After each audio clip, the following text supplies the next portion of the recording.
Assalamualaikum warahmatullahi wabarakatuh. Bismillahirrahmanirrahim. Alhamdulillahilladzi anzalal furqana ala afdalil ibadih. Wassalatu wassalamu ala sayyidina Muhammadin nabiyhi wa rasulih wa ala alihi wa ashabihi wa atba'ih wa man tabi'ahum bi ihsanin ila yaumil liqa'ih. Allahumma aslih ummata Muhammadin sallallahu alaihi wasallam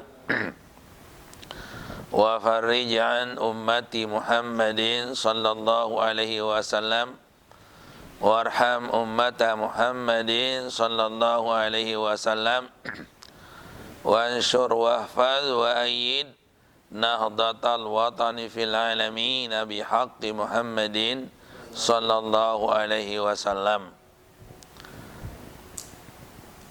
Amma ba'du. Alhamdulillah wa syukurillah, pada malam ini, malam mudah-mudahan malam nuzulul Quran, yang malam Lailatul Qadar, yang nilainya 1000 bulan. Amin ya rabbal alamin. Mudah-mudahan kita dapat semua, dan juga amal ibadah kita terima oleh Allah Subhanahu wa ta'ala, termasuk ibadah puasa kita. Mengenai nuzulul Quran, nuzulul Quran artinya turun Al-Quran,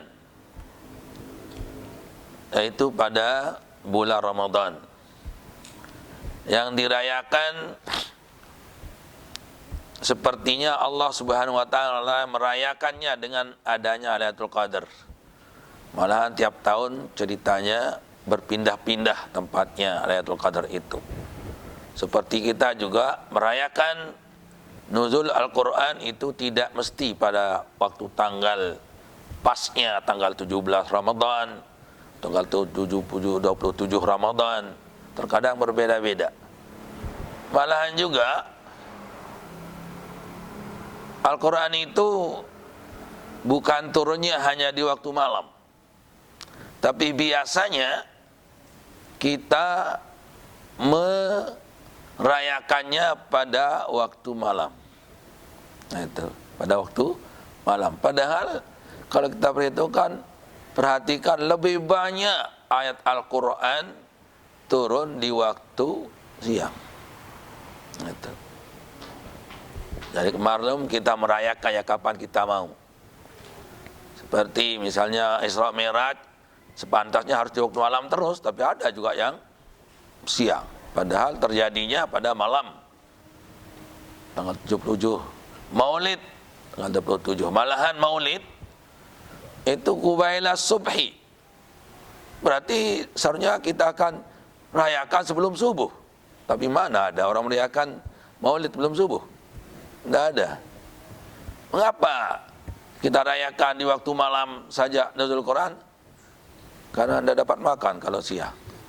Nah, itu. Jadi sebenarnya kalau mengenai pantasnya sih malam, kita manusia ini makannya yang pokoknya dapat rokok, dapat makan, dapat kopi, harinya malam saja diadakan nuzul Quran. Sama dengan kalau kita dibangunkan ya, memang sepertinya iman kita lemah. Kalau dibangunkan untuk makan sahur, langsung loncat dari kasur.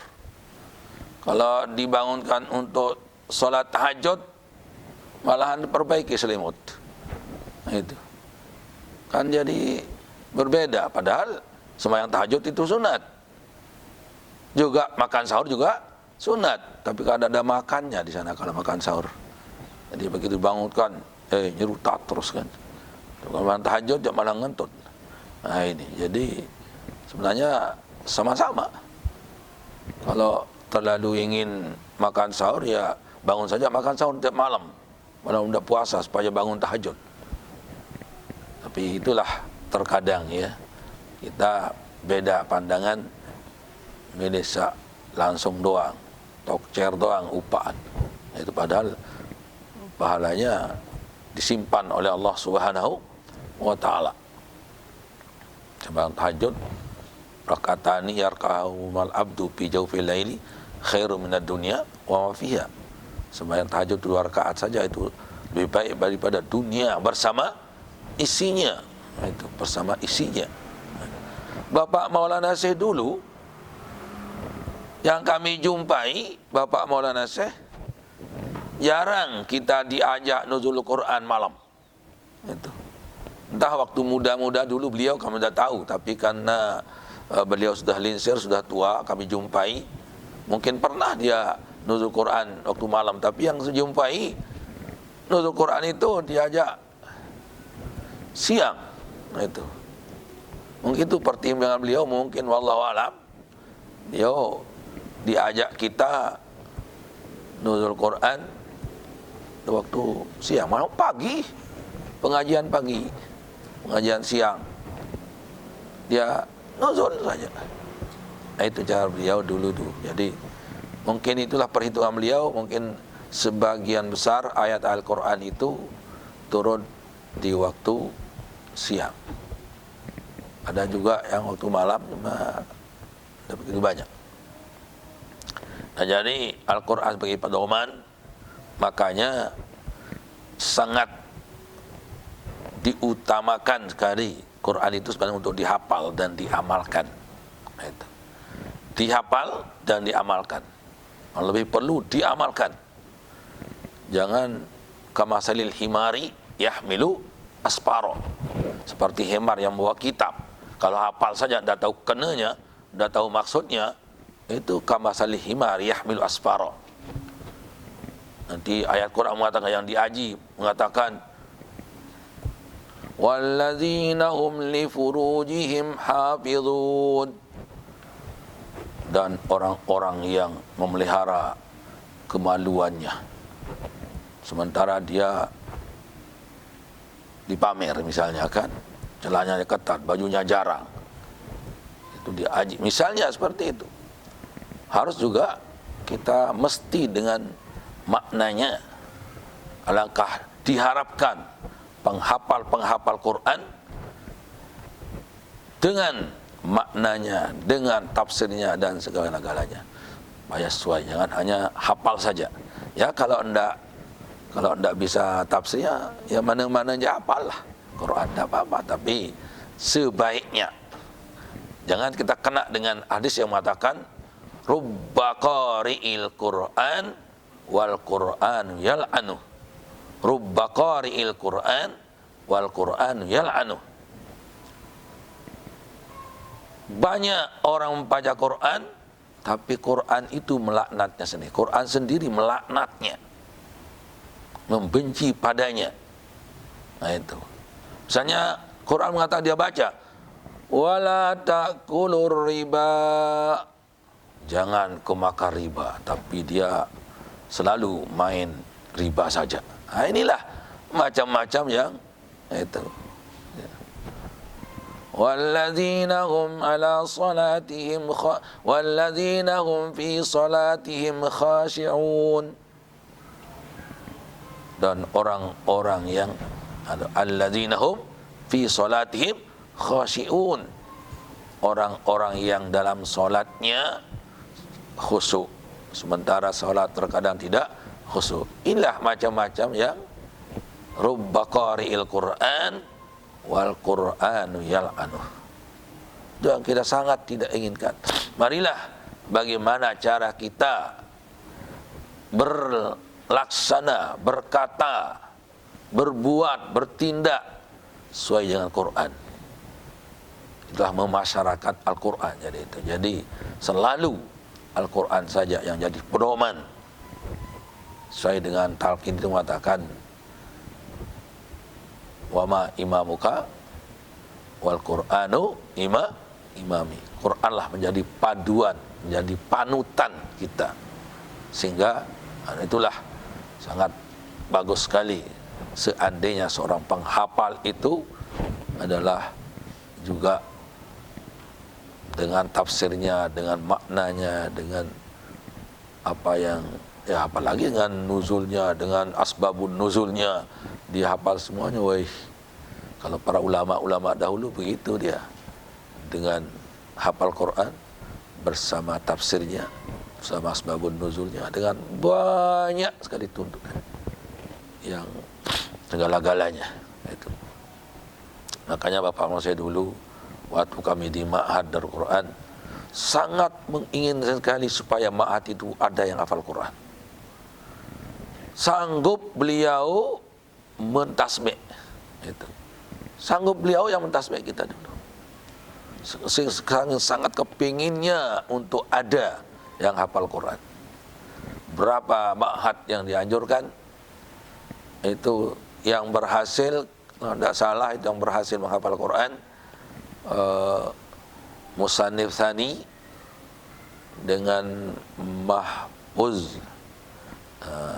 Mahfuz di Bancor, kemudian Najamuddin dari Peraya, itu yang dan juga Guru Abdur Rahim Wakul, itu yang menghafal Al-Quran. Justru karena sulitnya, karena kita kalau sudah ma'had mulai menghafal itu sulit sekali. Tapi kalau menghafal ya umur-umur dini, yaitu umur-umur misalnya umur ya 9 atau 7, 9 dan seterusnya sampai belasan lah gitu, atau sampai 20 tahun ke atas, ya itu sudah agak sulit menghafal, tapi bisa menghafal, tapi agak sulit itu.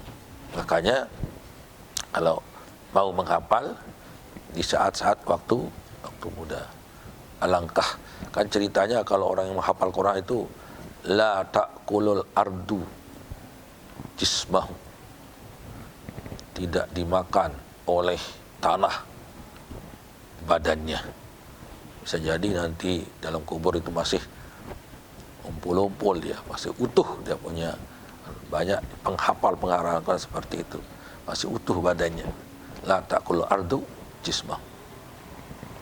Nah itu, jadi Quran ini sebenarnya menjadi pedoman yang dihafal dan sering dibaca. Itu kadang kita kan Qurannya sebentar, tapi yang lain-lainnya lama.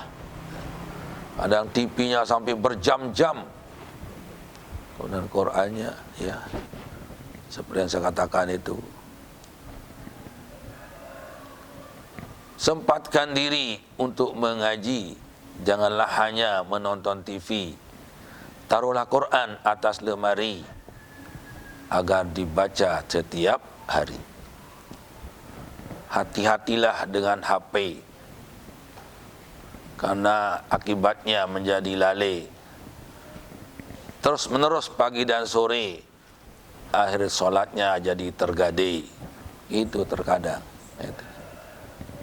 Jadi setan itu memang lihai sekali menggoda manusia. Tapi alhamdulillah, kalau guru besar kita Pak Maulana Syed dulu sangat mengajar, dan kalau beliau mengajar tafsir, segala-galanya dibahas. Itu. Jadi utamanya di tafsir beliau luar biasa. Jadi dalam mengajar kita, kami tahu dulu sekian